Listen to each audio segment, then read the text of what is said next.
வாங்க சரித்திரத்துல நடந்த ரொம்ப முக்கியமான ஒரு தருணத்தை பத்தி பார்க்கலாம். அதுதான் கடைசீரா பூஜனம். இயேசுவுக்கு தெரியும் தன்னோட நேரம் நெருங்கிடுச்சுன்னு. அந்த சாயங்காலம் ரொம்பவே ஒரு பதட்டமான, அதே சமயம் ரொம்ப அர்த்தமுள்ள ஒரு நேரமா இருந்துச்சு.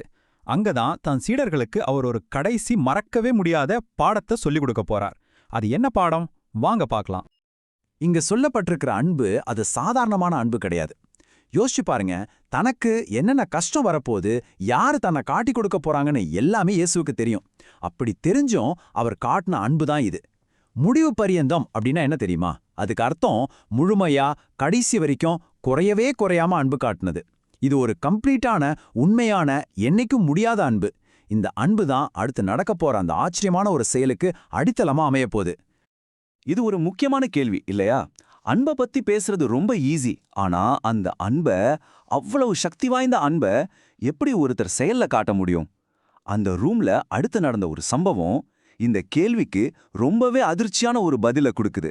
அது வெறும் வார்த்தைகளால சொல்லப்பட்ட பதில் இல்ல, ஒரு ஆழமான செயலால் காட்டப்பட்ட பதில். சரி, இப்ப அந்த இடத்த கொஞ்சம் கற்பனை பண்ணி பாருங்க. எல்லாருமே அமைதியா சாப்பிட்டுட்டு இருக்காங்க. அப்போ அவங்களோட குருவான இயேசு டக்குன்னு எழுந்திருச்சு நிக்கிறார். அவர் அடுத்து செய்ய போற ஒரு விஷயம் அந்த ரூம்ல இருந்த யாருமே கொஞ்சம் கூட எதிர்பார்க்காத ஒண்ணு. அது அன்னைக்கு இருந்த எல்லா சமூக விதிகளையும், எல்லா பழக்க வழக்கங்களையும் உடைக்க போற ஒரு செயல். பாருங்க, அவரோட ஒவ்வொரு அசைவும் எவ்வளோ நிதானமா அமைதியா இருக்கு.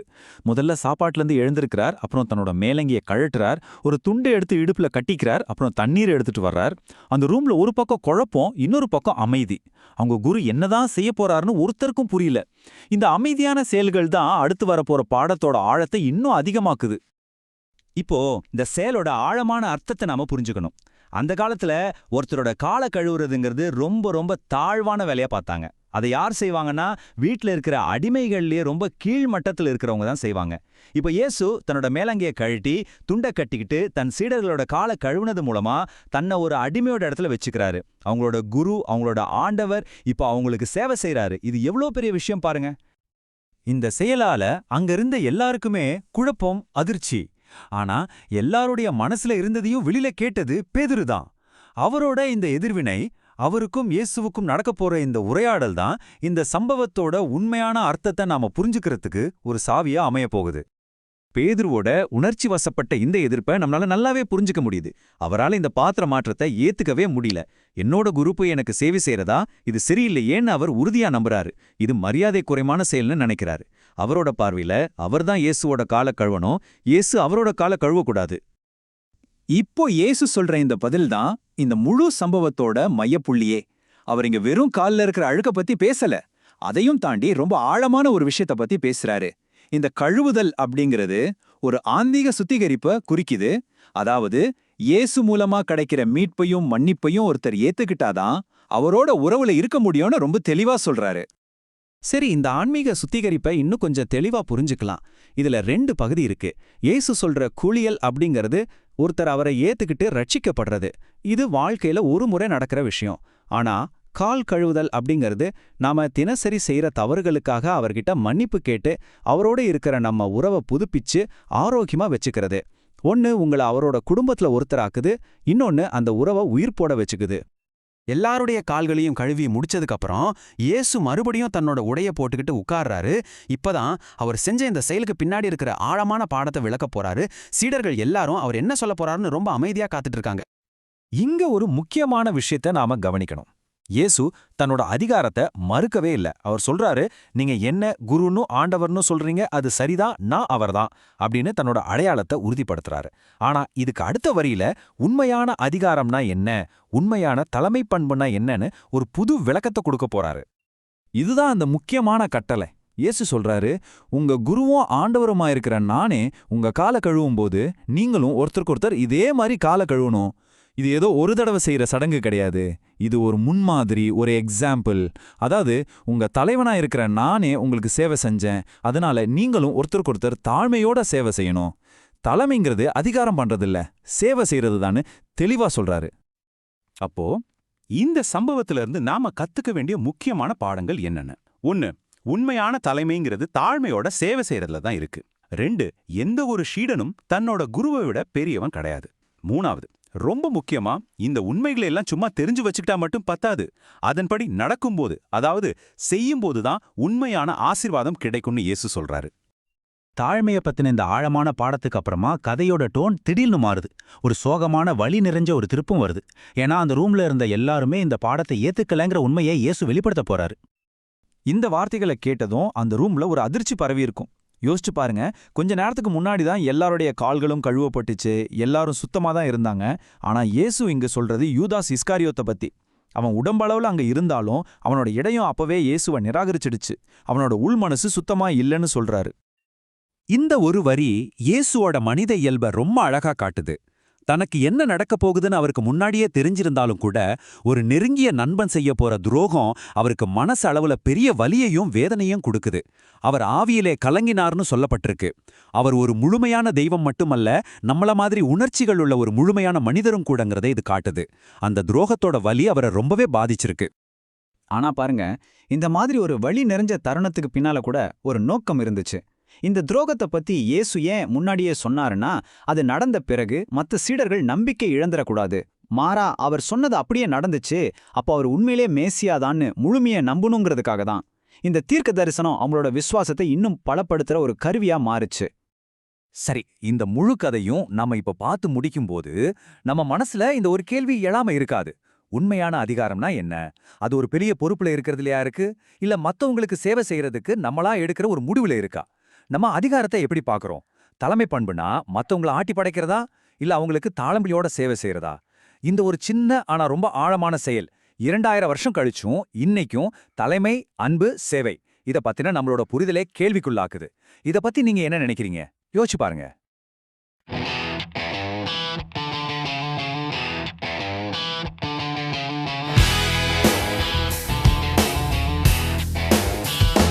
அரசன் வந்து மண்டியிட்டார், அடிமை போல நடந்துகிட்டார், மகிமை விட்டு இறங்கினார், அன்பின் பாடம் சொல்லினார், தண்ணீர் கூடம் கையில் எடுத்தார், தூசி பாதம் கழுவினார், உலகம் பார்த்து நின்றது, இது எப்படி நின்னு கேட்டது?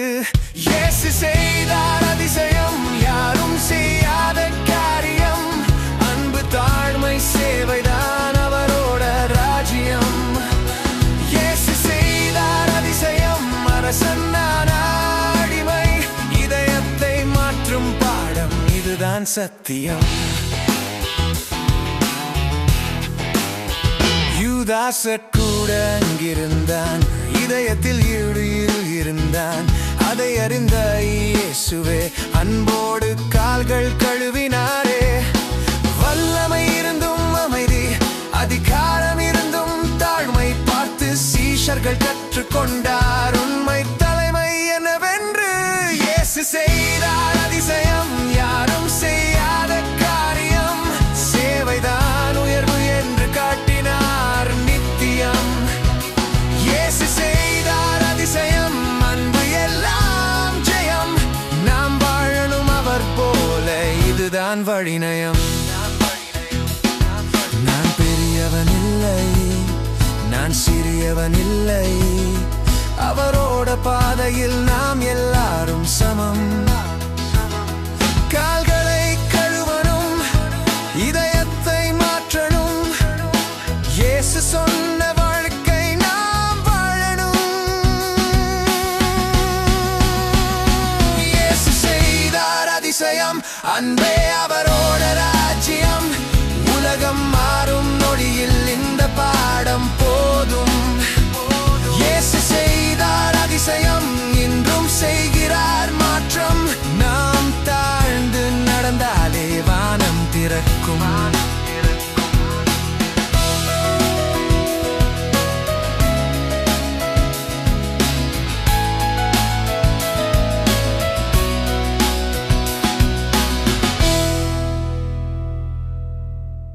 யோவான் 13 கேள்வி பதில்கள் விளக்கம். இயேசுவுக்கு தம்முடைய நேரம் வந்துவிட்டது என்று தெரிந்திருந்தது என்று யோவான் ஏன் கூறித் தொடங்குகிறார்? பதில்: இயேசு தமக்கு வரவிருக்கும் பாடுகளையும் மரணத்தையும் முழுமையாக அறிந்திருந்தார் என்பதைக் காட்டவே. விளக்கம்: இயேசு தற்செயலாக அல்ல, திட்டமிட்டே செயல்படுகிறார். யோவான் 13 1. தம்முடைய சொந்தமானவர்களை நேசித்த அவர், அவர்களை முடிவு வரை நேசித்தார் என்பதன் பொருள் என்ன? பதில்: இயேசுவின் அன்பு முழுமையானது, உண்மையுள்ளது, முடிவற்றது. விளக்கம்: முடிவு வரை என்பது சிலுவையின் வழியாகவும் முழுமையாகவும் என்றென்றைக்குமாக என்பதைக் குறிக்கிறது. பாதங்களைக் கழுவுவதற்கு முன்பே யூதாஸின் துரோகம் ஏன் குறிப்பிடப்பட்டுள்ளது? பதில்: தம்மைக் காட்டிக் கொடுக்கப் போகிற ஒருவனுக்காகவும் இயேசு காட்டிய அன்பை எடுத்துக்காட்டவே. விளக்கம்: யூதாஸின் தீய திட்டத்தை அறிந்திருந்தும் இயேசு அவனுடைய பாதங்களைக் கழுவுகிறார். யோவான் 13:2. இயேசு உணவிலிருந்து எழுந்திருப்பது எதைக் குறிக்கிறது? பதில்: சேவை செய்வதற்காக தம்முடைய நிலையிலிருந்து இறங்கி வர அவர் கொண்டிருந்த விருப்பத்தை. விளக்கம்: தலைவர்கள் பொதுவாக அமர்ந்திருப்பார்கள், வேலைக்காரர்கள்தான் எழுந்து நிற்பார்கள். யோவான் 13:4. இயேசு ஏன் தம்முடைய மேலாடையை கழற்றினார்? பதில்: ஒரு வேலைக்காரனின் அல்லது அடிமையின் நிலையை ஏற்கவே. விளக்கம்: பாதங்களைக் கழுவுவது மிகத் தாழ்ந்த வேலைக்காரனின் பணியாக இருந்தது. இயேசு தம்முடைய பாதங்களைக் கழுவுவதை பேதுரு ஏன் எதிர்க்கிறார்? பதில்: இயேசுவின் தாழ்மையையும் அவர் பாத்திரத்தை மாற்றிக் கொண்டதையும் ஏற்றுக்கொள்ள பேதுரு சிரமப்படுகிறார். விளக்கம்: இயேசு ஒரு வேலைக்காரனைப் போல நடந்து கொள்ளக்கூடாது என்று அவர் நம்புகிறார். யோவான் 13:6-8 வரை. நான் உன்னைக் கழுவாவிட்டால் உனக்கு என்னிடத்தில் பங்கில்லை என்று இயேசு சொல்வதன் பொருள் என்ன? பதில்: இயேசுவோடு உறவு கொள்ள அவரால் செய்யப்படும் ஆவிக்குரிய சுத்திகரிப்பு அவசியம். விளக்கம்: இரட்சிப்பு சுயமுயற்சியால் அல்ல, இயேசுவின் மூலமாகவே வருகிறது. பேதுரு ஏன் தம்முடைய கைகளையும் தலையையும் கூட கழுவச் சொல்கிறார்? பதில்: அதிகமாக கழுவினால் அதிக பரிசுத்தம் கிடைக்கும் என்று தவறாக புரிந்து கொள்கிறார். விளக்கம்: பேதுரு பெரும்பாலும் சிந்திப்பதை விட உணர்ச்சிவசப்பட்டே பதிலளிக்கிறார். குளித்தவனுக்கு பாதங்களைக் கழுவினால் போதும் என்பதன் பொருள் என்ன? பதில்: விசுவாசிகள் ஏற்கனவே சுத்தமானவர்கள், ஆனாலும் அவர்களுக்கு தினசரி மன்னிப்பு தேவைப்படுகிறது. விளக்கம்: இது ஆவிக்குரிய இரட்சிப்பையும் தொடர்ச்சியான சுத்திகரிப்பையும் குறிக்கிறது. யோவான் 13:10. உங்களில் எல்லாரும் சுத்தமானவர்கள் அல்ல என்று இயேசு ஏன் கூறுகிறார்? பதில்: ஏனென்றால் யூதாஸ் தன் இருதயத்தில் இயேசுவை நிராகரித்திருந்தான். நியாயப்படுத்துதல்: வெளிப்படையான செயல்களை விட உள்ளான விசுவாசமே முக்கியமானது. இயேசு ஏன் அவர்களுடைய பாதங்களைக் கழுவிய பிறகு தமது செயல்களை விளக்குகிறார்? பதில்: தாழ்மை மற்றும் சேவை பற்றிய ஒரு பாடத்தை அவர்களுக்கு கற்பிப்பதற்காக. நியாயப்படுத்துதல்: புரிதல் இல்லாத செயல்கள் தவறாக புரிந்து கொள்ளப்படலாம். யோவான் 13:12.